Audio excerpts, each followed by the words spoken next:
মৃগাংক বৰ্মনৰ কথাৰে আবদ্ধ বহাগ। কেউকাষে আজি মাথো শূন্যতা,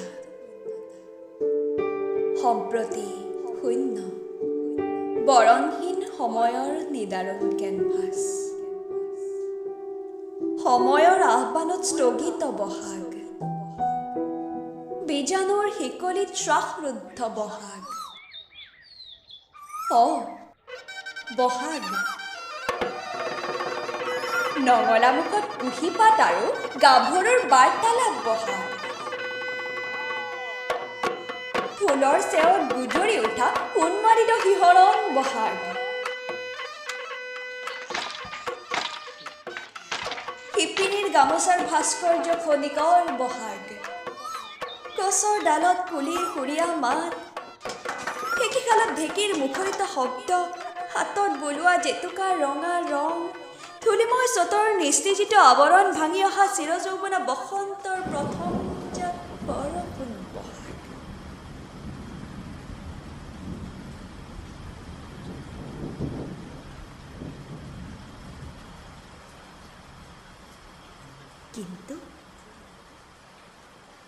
কিন্তু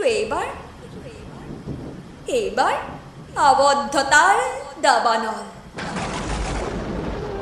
কুলিৰ বিননিত আবেগক তাকি লগোৱা আবদ্ধতা। সাদৰী পেপাৰ সুৰ, ঢোলৰ গুমগুমৰিত গাভৰু কঁকাল স্তব্ধ কৰা আবদ্ধতা। চেনাই লৈ সাঁচি ৰখা গুটি ফুলৰ গামোচাখন লৈ ফুলতো নাহিবি ওলাই নগলামুখ। লাগিলে ঢোলতেই লাগিব দে এলান।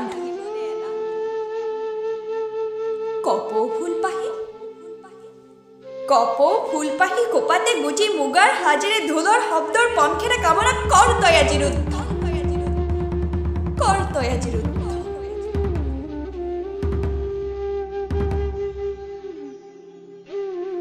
সম্প্ৰতি পৃথিৱী অসুস্থ,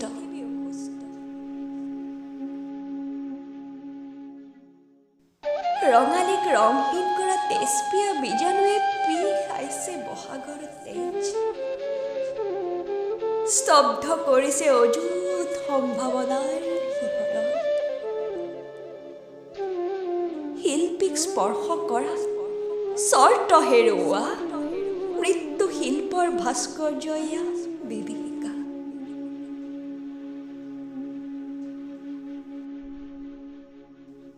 আশা দিগন্ত বিদাৰি আহিবনে আশাৰ প্ৰভাতী পখিলা। ৰঙালীৰ ৰঙেৰে ৰঙাবনে কামনাৰ অফুৰন্ত কেনভাছ। আকৌ এবাৰ তাৰেই অপেক্ষাৰত এয়া আশাবাদী অসমীয়া।